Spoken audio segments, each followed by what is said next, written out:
des architectes paysagistes. Je vous invite à un voyage dans l'art des jardins, à la rencontre de ceux qui les font vivre, les étudient et les imaginent.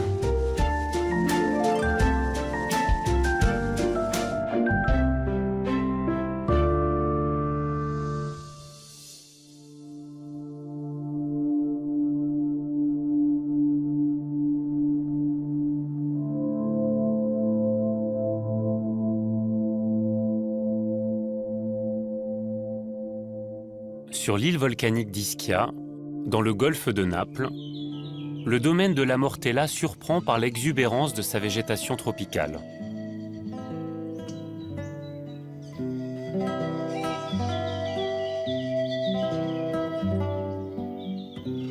Depuis le fond de vallée, les chemins sont creusés dans la roche volcanique.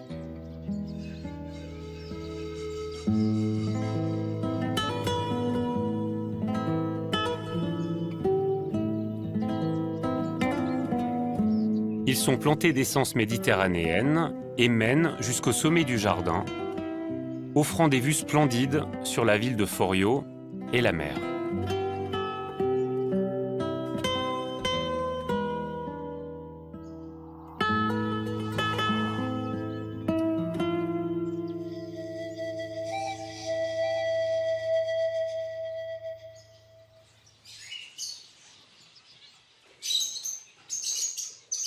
Le compositeur londonien Sir William Walton s'installe à la fin de la Seconde Guerre mondiale avec sa jeune épouse Susanna, dans ce qui n'est encore qu'une carrière de pierre volcanique.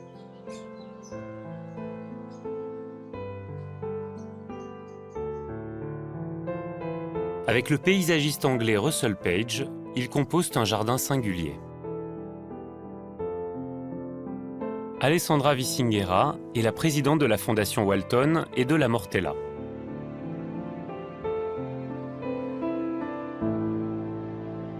Alessandra, pourquoi William Walton et Lady Susanna choisissent Ischia et la Mortella pour construire leur demeure et leur jardin? En réalité, Ischia a été un choix fortuit. Mais William Walton avait toujours voulu vivre en Italie.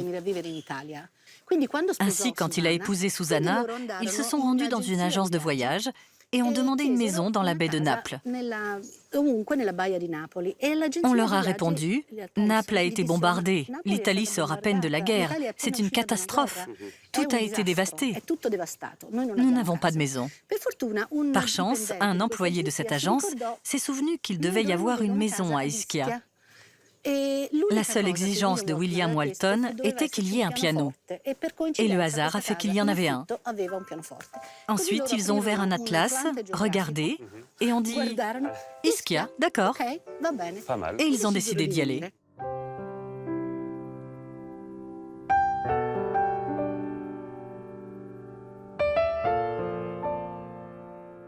Arrivés à Ischia, ils en sont tombés amoureux.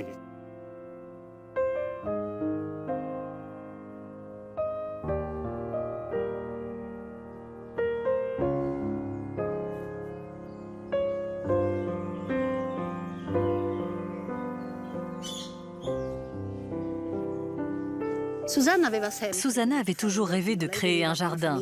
Elle était issue d'une famille de propriétaires terriens et avait toujours aimé les plantes. Elle a même quitté l'Argentine, aussitôt après s'être mariée, emportant avec elle des graines de plantes tropicales qui n'avaient aucune chance de survivre à Londres. Elle s'est dit qu'ici, c'était le lieu idéal pour cultiver ces plantes.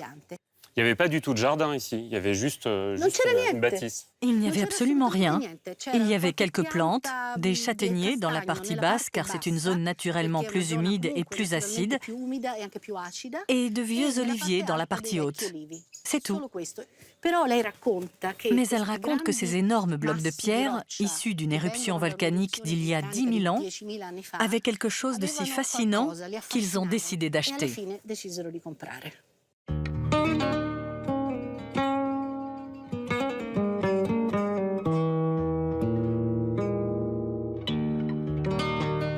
Les Walton transforment cette carrière en un étonnant jardin botanique qui marie les plantes méditerranéennes aux plantes exotiques.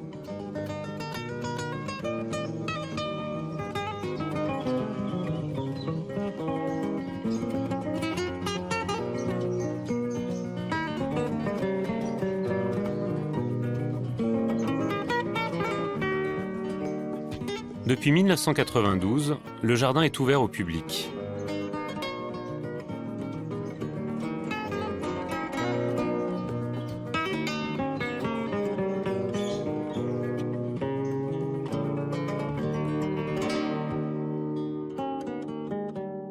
Le jardin de la Mortella descend des sommets de la colline jusqu'au fond de la vallée. Sur la colline, Lady Walton a aménagé des espaces, comme par exemple la cascade du crocodile ou le pavillon thaïlandais. Plus bas, le jardin s'adosse à la paroi rocheuse, jalonnée de cheminements et de plantations d'essences méditerranéennes. Un amphithéâtre accueille des concerts. Devant la demeure se situe le jardin tropical. Il est composé de plusieurs bassins, de larges massifs plantés d'essences exotiques et d'un splendide espace arabo-andalou.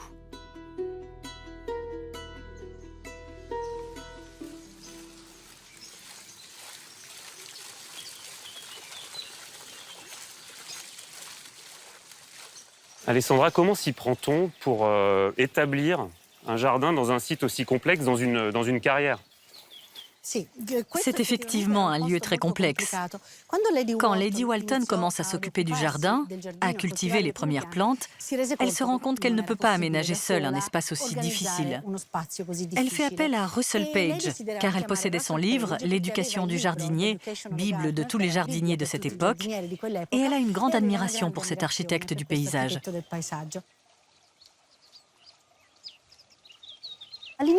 Au début, il dessine un jardin adapté à un climat aride, un jardin aux plantes très résistantes au climat méditerranéen, avec de simples allées. Par la suite, il dessine les premières fontaines, car William veut un jardin très musical, un jardin qui chante, et le bruit de l'eau est la plus belle musique d'un jardin. Alors Russell Page, c'était un paysagiste qui était un adepte du jardin formel, du jardin géométrique, on le connaît surtout pour ça. Il est anglais. Et il fait une sorte de synthèse avec toutes les écoles de pensée du jardin en Europe, la France, effectivement, la Grande-Bretagne, mais aussi l'Andalousie. Et c'est un très bel exemple qu'on a ici. Son travail culmine avec la création de ce ril, ce petit cours d'eau d'inspiration islamique, avec la fontaine à 8 côtés, chiffre porte-bonheur dans le monde islamique, dessinée à l'occasion du 80e anniversaire de William. Et ce n'est pas seulement une fontaine arabo-andalouse qu'il va nous offrir ici, mais c'est aussi une ligne, quelque chose d'extrêmement régulier qui va autoriser sereinement un grand chaos de feuillage et de grands arbres. En effet, c'est un élément très géométrique, très droit, qui apporte un sens, un rythme, une régularité à la grande végétation exubérante qui explose de toutes parts. Mais pas seulement, c'est un élément qui crée du son. L'eau qui s'écoule crée ce bruissement.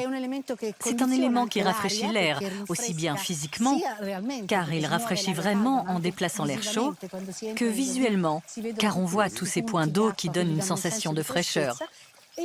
Et puis, cela attire les oiseaux, et leur présence rend le jardin vivant et plein de musique.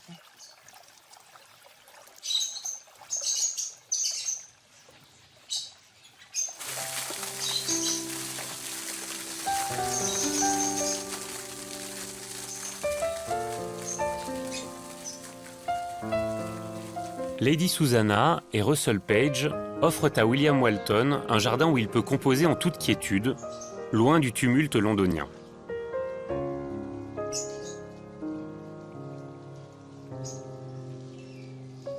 Spécialiste de l'œuvre de William Walton, Lina Tufano est responsable de la programmation musicale du jardin.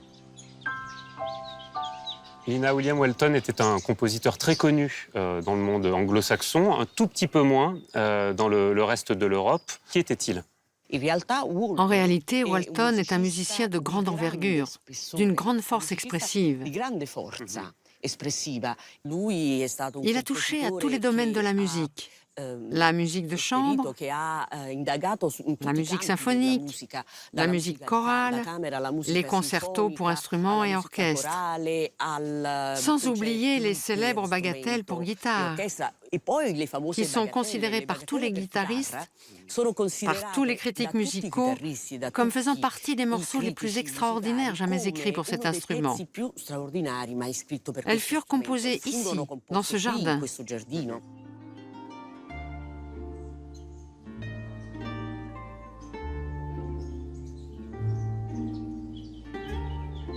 Toute sa musique, à partir des années 60, a été composée ici, dans cette villa. Il n'avait pas besoin du piano pour composer. Ainsi, avec sa partition sous les yeux, il pouvait s'asseoir sur un banc, en face du petit lac. Ici, par exemple. Oui, même ici, sur ces magnifiques petits sièges anglais. S'asseoir, contempler, être protégé par les plantes. Et il traduisait en musique toutes les sensations qui lui venaient de cette lumière, du fait d'être immergé dans la nature, dans le miracle de la création qu'était ce jardin.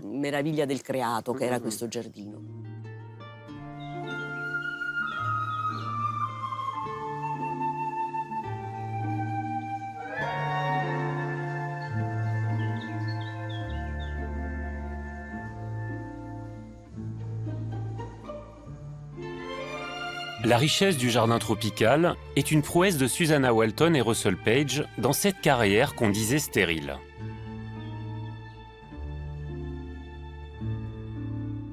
Alessandro Matera, expert en botanique, est guide au jardin de la Mortella depuis 10 ans.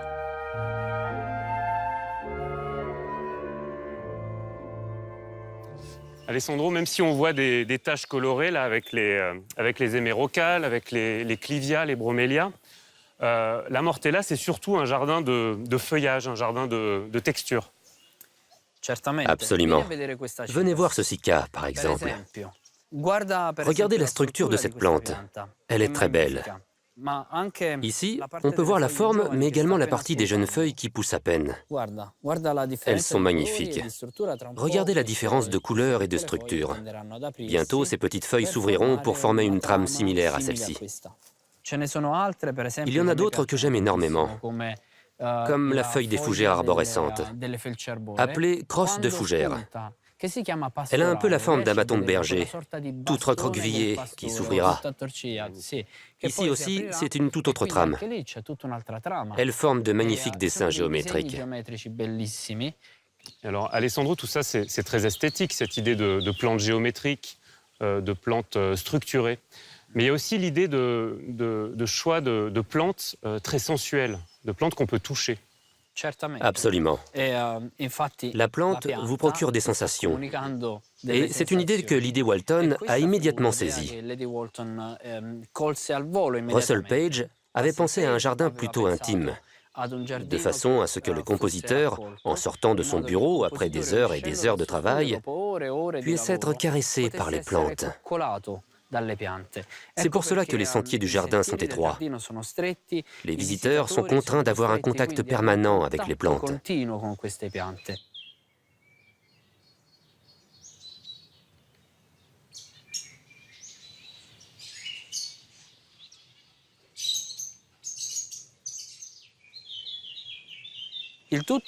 L'ensemble se révèle encore, outre par les formes géométriques, par les jeux d'ombre et de lumière. Celles-ci, filtrant à travers toutes ces structures géométriques, créent des jeux infinis sur le sol, que l'homme aperçoit et qui procurent aussi du bien-être. À la fois des ombres portées, mais aussi des transparences, derrière les alocasia, par exemple. L'alocasia est celle que je préfère en termes de jeu de lumière.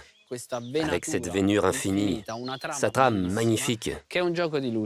La diffusion de la lumière est si harmonieuse qu'elle semble être l'énergie même de la plante.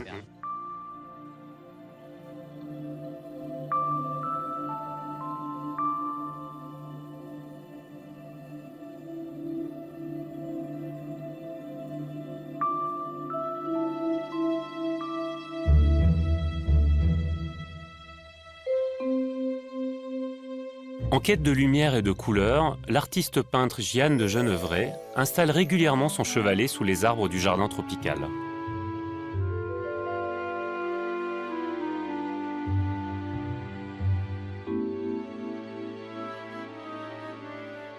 Et alors Jeanne, tu arrives à la capter, cette lumière si compliquée de la Mortella? Oui, mais en fait, la lumière ici, c'est quelque chose de vraiment unique parce que c'est une lumière qui vient un peu traverselle parce qu'on est un peu dans une espèce de vallée toute petite et qui fait que la lumière est diagonale toujours et toujours aussi modelée en anglais. Comme de la dentelle. Comme la dentelle par l'effet d'avoir un canapé très très haut au-dessus de nous. Découpé. Découpé, voilà. C'est le mot.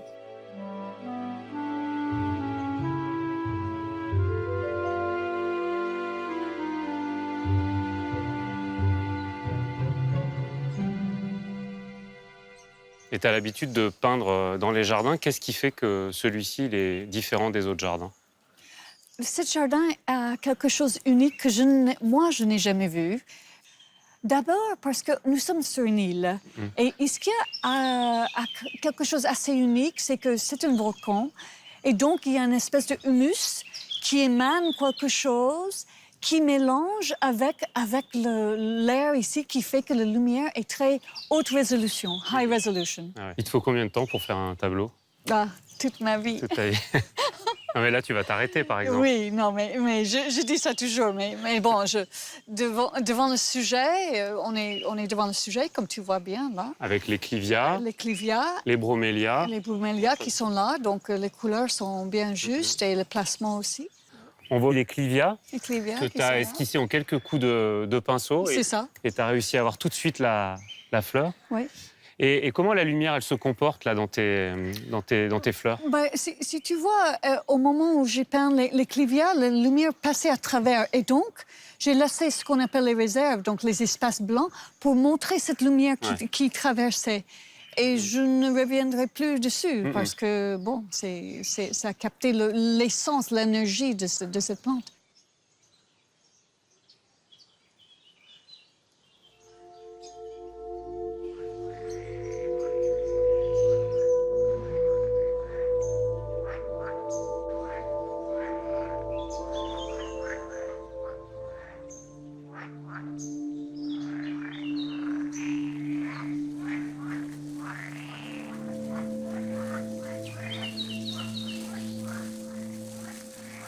Alessandro, ce qui est difficile à croire quand on entend le clapotis des bassins en contrebas, c'est que le jardin n'était connecté à aucune source d'eau dès l'origine.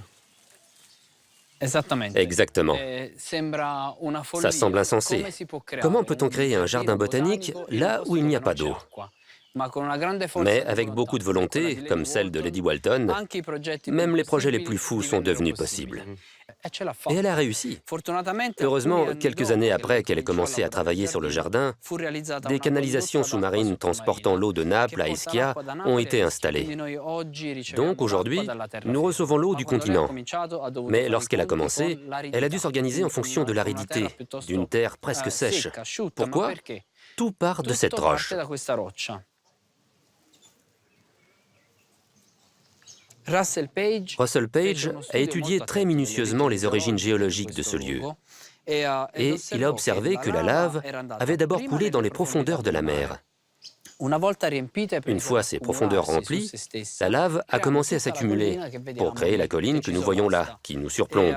Cette colline et ses origines confèrent à l'île 3 caractéristiques qui permettent la croissance de plantes tropicales.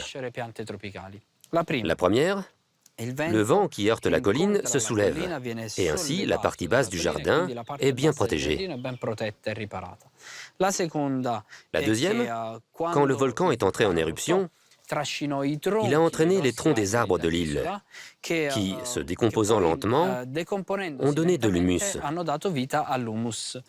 Nous pouvons d'ailleurs le voir ici. Regardez cette terre. C'est une terre très fertile, que nous ne trouvons pas sur le reste de l'île, mais elle abonde dans cette petite zone.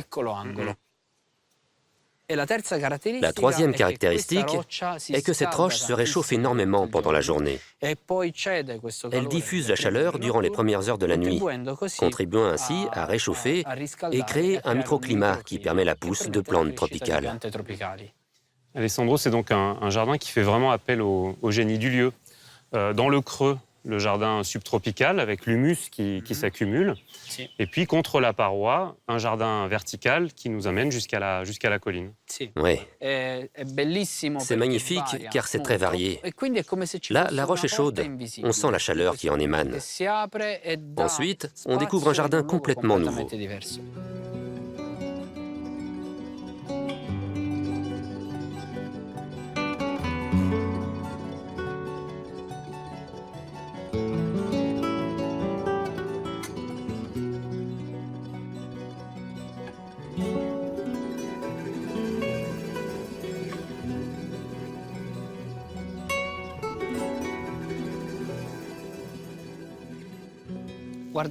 Regardez Jean-Philippe, nous y sommes. Ici s'ouvre une porte invisible donnant accès à un monde, à un jardin complètement différent, haut en couleurs et en parfums différents. Ici, nous avons du Pittosporum. Vous êtes venu au bon moment, je dois dire. Toutes ces plantes sont typiques de la forêt méditerranéenne. Là, c'est un pistachier. Ici, de la bruyère, que nous surnommons scopa, ce qui veut dire balai, car on l'utilisait pour en fabriquer. Le romarin, là. Le romarin, oui, bravo. Les chênes verts. Les chênes verts, l'immortel d'Italie, Helichrysum italicum. Et voici le roi du jardin, ou plutôt la reine. Il s'agit de la mortella, le myrte. C'est la plante qui a donné son nom au jardin. Dans notre dialecte napolitain, nous appelons le myrte mortella. Et cette zone était déjà désignée par les habitants par ce nom. Lady Walton n'a rien fait d'autre que reprendre un nom répandu sur l'île. La mortella. Et alors, quand on regarde les cystes, elles ont besoin de rien pour pousser, là. Vous êtes venu lors d'une période très favorable, car la floraison du cyste est très brève. Et Alessandro, on passe très rapidement finalement d'un univers et puis d'un habitat peu familier, tropical, à quelque chose d'extrêmement familier, méditerranéen. C'est ce qui époustoufle tous ceux qui visitent le jardin. Comment est-ce possible de passer d'un environnement aussi humide, ombragé, à un environnement aride, exposé, La lumière, ouvert sur l'horizon, et avec des couleurs complètement différentes, qui changent entièrement avec la lumière du soleil. et le rapport à la mer aussi. Oui, exactement.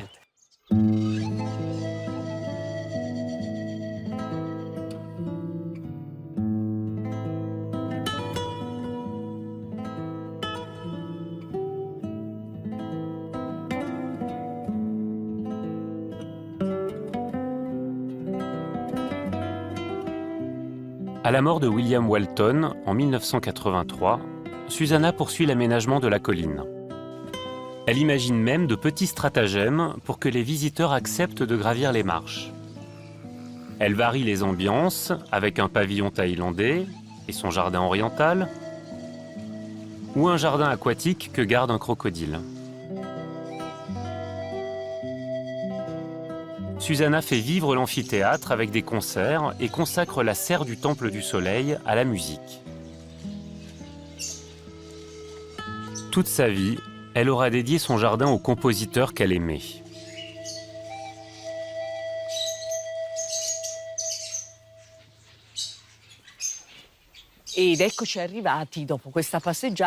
Nous voici arrivés dans le lieu où reposent les cendres de William Walton. Lady Walton a décidé de faire de ce lieu la dernière demeure de son mari, car il aimait venir ici. Il aimait s'asseoir ici, regarder la mer et voir le coucher de soleil. Cela procurait à son âme une inspiration particulière.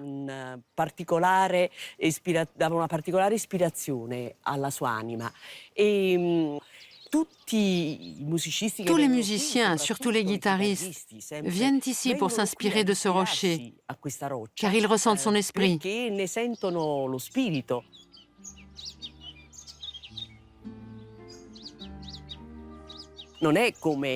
Ça n'est pas qu'un simple jardin où l'on fait de la musique. On sent qu'il y a un esprit particulier. L'âme de Walton flotte partout. Lady Walton disait que William n'est jamais parti d'ici. On peut le sentir, c'est palpable. Tout musicien ressent vraiment cela.